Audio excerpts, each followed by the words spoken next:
Salut toi, j'espère que tu vas bien. Nouveau tuto, c'est parti. Bon, aujourd'hui on va reprendre les bases et ce tuto s'inscrit un petit peu à la suite d'une vidéo que je vous ai faite précédemment qui vous montrait comment maîtriser 90% de Claude Code en 25 minutes en tant que débutant. D'ailleurs, si vous voulez prendre Claude Code en main pour la première fois, allez vite fait la checker, ça vous sera utile. Le tutoriel aujourd'hui s'inscrit plutôt dans l'apprentissage de bonnes pratiques pour pouvoir utiliser Claude Code du mieux possible, car depuis la dernière fois, j'ai pas mal utilisé Claude Code, que ce soit pour le côté perso ou mon côté pro, et je commence à bien distinguer les applications qui sont vraiment utiles de celles qui ne le sont pas. Et aussi, il faut dire qu'il y a pas mal de bruit autour de Claude Code, et on peut être noyé sous le flux d'informations qui sont potentiellement pas pertinentes. Donc là, mon objectif, c'est de vous mettre en avant l'essentiel afin que vous puissiez vous amuser sur cet outil. Donc dans cette vidéo, on va voir trois choses. 1. Les concepts essentiels pour bien maîtriser Claude Code. En 2, on va parler de 3 erreurs qui sont simples à éviter et qui vont vous permettre d'améliorer grandement vos résultats. Et en 3, des petites astuces perso que j'utilise dans mon quotidien. Allez, on perd pas de temps, c'est parti. Bon, alors le premier concept, c'est la gestion du contexte. Gardez en tête tout simplement que Claude Code a une fenêtre de contexte, c'est-à-dire une sorte de mémoire de travail. Et cette fenêtre de contexte est de plus en plus grande avec le temps, avec les modèles qui s'améliorent. Par exemple, avec Opus 4.6, on a une fenêtre de contexte d'1 million de tokens. Dites-vous pour ordre d'idée qu'un million de tokens, c'est environ 750 000 mots. Et c'est-à-dire que Claude Code peut potentiellement gérer une discussion avec 750 000 mots. Donc c'est vraiment énorme. Mais c'est là où est le piège, c'est que plus vous allez donner d'informations à ingérer à Claude, et moins il va bien les utiliser. Même Anthropic en parle, plus la fenêtre de contexte va se remplir, plus vous allez mettre d'informations dans votre discussion avec Claude Code, et plus la qualité de l'output, de la réponse, va se dégrader. Et moyenne de ce que j'ai pu voir, c'est que les réponses sont fiables jusqu'à environ 200 000 tokens. À partir de là, il va commencer à avoir de la dégradation dans la réponse et de la perte de sens. Concrètement, ça veut dire que Claude peut commencer à se contredire, à oublier ou même à halluciner. Donc tu as un seul objectif, c'est de garder ta fenêtre de contexte la plus basse possible.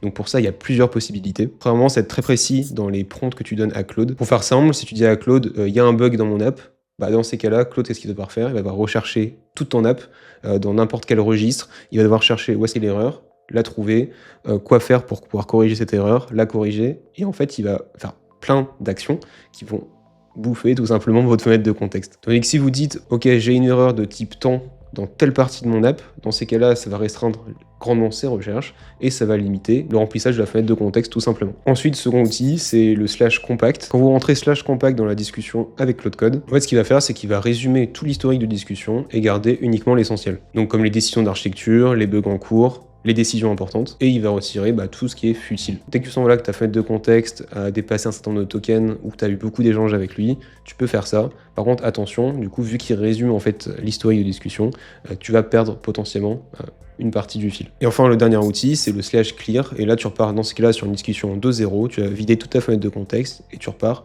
de 0. Donc, tu peux utiliser cette fonctionnalité quand tu as complètement changé de sujet, ou alors tu peux tout simplement ouvrir une nouvelle fenêtre Claude aussi, c'est possible. Ensuite, le deuxième concept, c'est le mode plan. Avant de partir sur un gros projet, avant de faire quoi que ce soit, commence à travailler avec le mode plan, car il va permettre à Claude Code de structurer sa pensée et à prévenir toutes les potentielles erreurs, tous les potentiels cas d'usage possibles, et ça va t'éviter de partir dans une direction et après avoir besoin de tout reconstruire parce que tu n'avais pas anticipé tel ou tel cas particulier. Et si tu recommences de zéro parce que tu n'as pas anticipé un cas particulier, du coup tu vas consommer encore plus de tokens, ta fenêtre de contexte va s'agrandir et la précision de ton IA va se diluer tout simplement. Du coup, quand tu crées un nouveau projet, je te conseille d'utiliser le mode plan, donc tu peux le changer directement dans les paramètres de Claude, et comme ça il va pouvoir lire ton projet, explorer tes fichiers, te poser des questions, et rédiger un plan détaillé que tu pourras valider ou non avant de commencer. Et donc comme ça, il va pouvoir prendre le temps de bien identifier tous les prérequis pour faire ton projet et identifier ces fameux cas particuliers qu'il va pouvoir anticiper avant de commencer à construire. Enfin, troisième concept pour 3 infos importantes. Les infos importantes à maîtriser, ce sont le fichier claude.md, les skills et les serveurs MCP. Et si vous maîtrisez ces 3 informations, vous allez pouvoir exploiter la plus grande force de Claude Code, qui est du coup l'utilisation de compétences annexes et d'outils rattachés à Claude Code. Vous allez pouvoir booster votre productivité. Premièrement, le fichier claude.md, donc .md qui signifie Markdown, qui est donc du coup un langage de code. Ce fichier, c'est la constitution de ton projet. Ce sont les règles qui sont non négociables. En général, ce fichier, tu le places dans ton projet, et la meilleure pratique, c'est de le construire dès le début, et ensuite Claude Code pourra, à chaque démarrage de ton projet, prendre les informations qu'il y a dans ce fichier claude.md et les garder en tête lorsqu'il va travailler avec toi. Donc dans ce fichier, on peut mettre des règles de bonne pratique. Par exemple, ne jamais lancer tel type de commande. Par exemple, apporter du contexte sur le projet, donc le contexte de son business par exemple, le contexte de l'application qu'on est en train de développer. On y indique des règles de construction. Par exemple, quand on fait des requêtes API, on passe par tel outil. En gros, on lui donne des règles qu'on veut que notre IA puisse respecter. Et l'objectif, c'est de ne pas trop le polluer, car si ce fichier est trop long, quand Claude Code va lancer le projet, il va récupérer les informations de ce fichier-là, et ça va déjà remplir notre fenêtre de contexte. Donc il ne faut pas que ce soit trop long, sinon on va diluer notre fenêtre de contexte et perdre en efficacité. Donc il faut vraiment que ce soit des règles qui soient liées à notre projet. Et ensuite, si on veut apporter des compétences spécifiques à notre Claude Code, on ne le fait pas dans le fichier claude.md, mais on le fait via des skills. Donc les skills sont la deuxième partie importante à maîtriser. Vous voyez les skills un petit peu comme des outils qui gravitent autour de Claude Code. Ils ne sont pas lancés à l'initialisation du projet, ils sont uniquement exécutés lorsque Claude Code en ressent le besoin. Pour ça, il est important de rédiger une bonne description de son skill. Par exemple, si j'utilise un skill qui permet à Claude Code d'utiliser N8N, je mets en description utiliser ce skill quand Claude Code a besoin d'exécuter une action sur N8N par exemple. Comme ça, Claude Code, lorsque je vais lui faire une demande concernant la création d'un workflow N8N, il va checker vite fait les skills et il va voir s'il y en a un qui correspond. Et si le fichier a une bonne description qui correspond à mon besoin, il va exécuter le skill. Ce skill contient des informations, donc des fichiers, qui vont lui donner des compétences, des types d'actions précises à effectuer, qui sont déjà préenregistrés dedans. Et donc utiliser des skills va permettre à Claude Code aussi d'éviter de faire des recherches annexes, vu qu'il aura toutes les informations dans le skill, et on aura un Claude Code qui sera plus précis, et qui va éviter de polluer la fenêtre de contexte. Hop toi, je t'arrête tout de suite pour que tu penses à liker et à t'abonner, car ça soutient de ouf la chaîne, et on se retrouve tout de suite dans la suite de la vidéo. Donc si je vous montre le petit schéma juste ici que je vous ai fait, là on a notre Claude Code. Ce Claude Code a des règles générales pour notre projet. Donc ces règles sont situées dans le fichier claude.md. Et ensuite, ce Claude Code peut utiliser des skills. Donc là par exemple, j'ai mis des skills qu'on a le LinkedIn Post Creator, Newsletter Writer. Donc là ce sont un skill par exemple pour avoir des bonnes compétences sur comment structurer un post LinkedIn. Ici, comment structurer une newsletter. Ici, comment enrichir une base de prospects avec des leads correspondant à notre business. Ici, c'est un skill sur comment utiliser les différents modules de N8N. Voilà, on peut faire des skills un petit peu divers et variés. Il y en existe des centaines, des milliers même qui ont été faits, soit par des entreprises directement, soit par la communauté. Vous pouvez les installer directement et ça va donner des compétences à votre Claude Code. Et enfin, la dernière partie, ce sont les serveurs MCP. MCP, ça signifie Model Context Protocol, et retenez tout simplement que ces serveurs MCP permettent à Claude Code d'accéder aux outils qui ont un serveur. Donc par exemple, Notion a un serveur MCP, donc ça va permettre à Claude Code d'accéder à votre Notion. Ça va permettre à Claude Code de pouvoir lire vos bases de données, lire vos pages, créer des informations dans vos pages, créer des colonnes dans les bases de données. En gros, il va pouvoir agir un petit peu comme il veut à votre place. Donc ça, c'est un serveur MCP. Et il en existe pour plein d'outils différents. Donc là, par exemple, N8N, par exemple LinkedIn. Par exemple, N8N, ça va permettre à Claude Code de pouvoir créer des automatisations sur N8N. Mais donc du coup, c'est là où c'est intéressant, c'est qu'on peut combiner les skills et les serveurs MCP.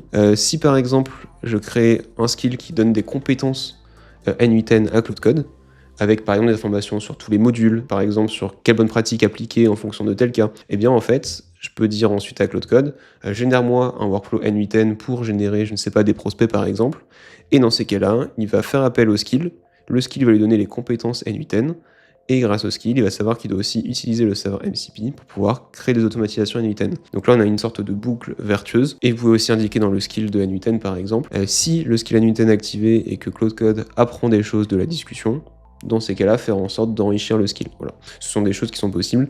Mais là, il faut faire attention à ne pas trop polluer non plus le skill. Donc, c'est à mesurer et à analyser avec le temps. Mais voilà, déjà, si vous maîtrisez ces trois notions, vous êtes déjà bien avec Claude Code globalement.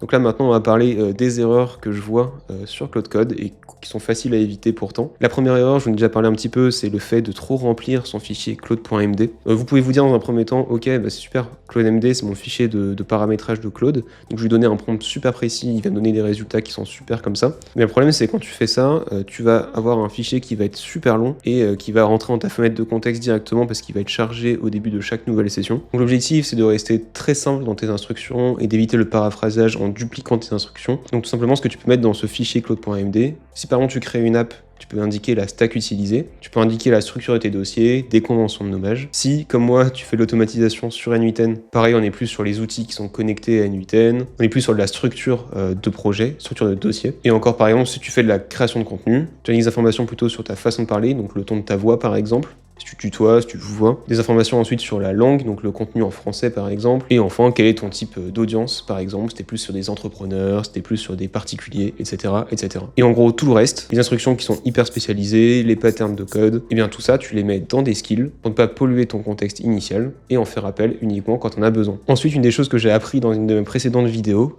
celle-ci où je parle des multi-agents, il faut faire attention à ne pas utiliser cette fonctionnalité trop vite, car dans la plupart des cas, un seul agent qui est bien structuré est plus efficace qu'une équipe de sous-agents qui a potentiellement cramé votre fenêtre de contexte trop rapidement, car chaque agent a besoin de charger sa propre fenêtre de contexte initiale. Ensuite, si tu as plusieurs agents qui travaillent ensemble, ils vont cramer beaucoup de fenêtres de contexte aussi pour pouvoir se synchroniser entre eux. Donc il y a beaucoup de contexte qui va être alloué uniquement pour de la synchronisation. Et s'il y a un sous-agent qui part aussi dans une mauvaise direction, c'est plus dur à recadrer qu'un simple agent qui est plus facile à traquer. Donc à moins qu'il soit vraiment en train de créer une application, une grosse structure avec un besoin de séparer ses sous-agents, un mono-agent est souvent la meilleure solution pour toi. Et enfin, la dernière erreur, c'est la perte de temps quand tu rédiges un prompt qui est parfait. Car quand tu discutes avec Claude Code, t'as pas besoin d'être parfait, il comprend très bien ce que tu veux lui dire.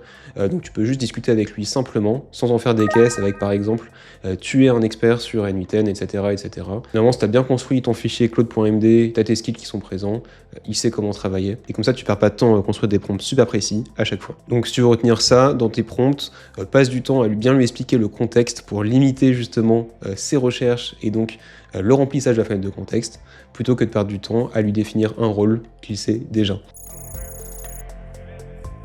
Donc pour des astuces que j'utilise au quotidien, je sais pas si vous la connaissez, mais il y a le échappe qui est très cool. Je vais vous montrer ça tout de suite. Donc là voilà, j'ai discuté avec Claude notamment pour préparer cette vidéo. On va imaginer là que je travaille plutôt pour une application. Je discutais avec lui pour créer une nouvelle feature sur l'application.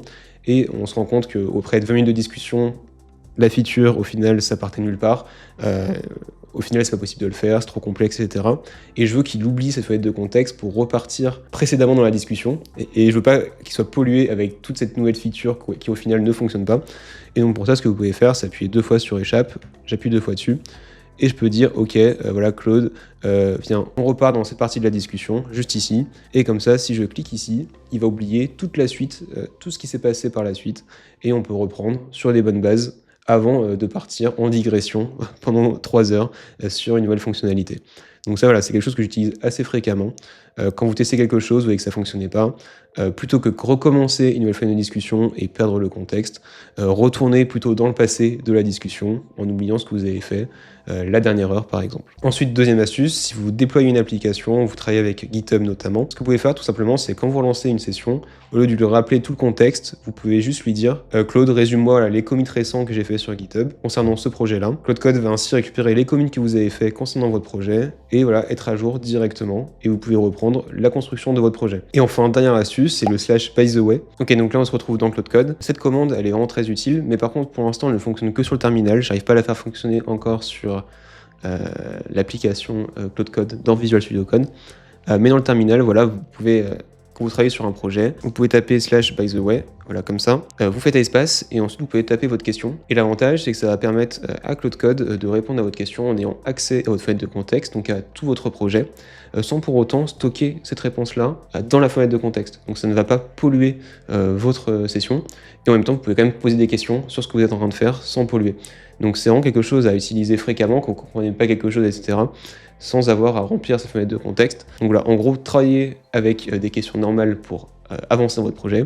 Et dès que vous avez des questions annexes sur votre projet, faites / by the way pour poser vos questions, discuter avec Claude Code sans avoir à polluer votre fenêtre de contexte. Voilà. Donc gardez ça en tête à chaque fois. Le nerf de la guerre avec Claude Code, c'est de ne pas polluer sa fenêtre de contexte pour avoir des résultats les plus précis possibles et pour pouvoir pousser la discussion le plus loin possible sans dépasser cette fameuse limite de 200 000 tokens environ. Donc là, on a fait le tour de cette deuxième partie de tuto pour débutants. Globalement, ce tuto résume un peu ce que j'ai appris ces derniers mois concernant Claude Code. C'est pas bien sûr une vérité universelle non plus, c'est ce que j'ai retenu et globalement ce qui a fonctionné pour moi. Donc globalement, ce qui est important, c'est que tu gères ta fenêtre de contexte. Deuxièmement, c'est que tu planifies toujours avant de coder des gros projets, donc utiliser la fonctionnalité plan pour éviter d'oublier des potentiels cas particuliers. Et en troisième partie, utiliser le combo claude.md, donc le fichier de paramétrage, les skills qui eux vivent de leur côté, et enfin les serveurs MCP pour utiliser les outils. Pour moi, si tu te concentres là-dessus, c'est là où tu auras les meilleurs résultats, et pour moi, le reste, c'est globalement du bonus. Les prochaines vidéos seront plutôt des cas concrets d'utilisation de Claude Code avec des serveurs MCP particuliers. Je garde le secret pour l'instant, et moi, sur ce, je te dis à la prochaine.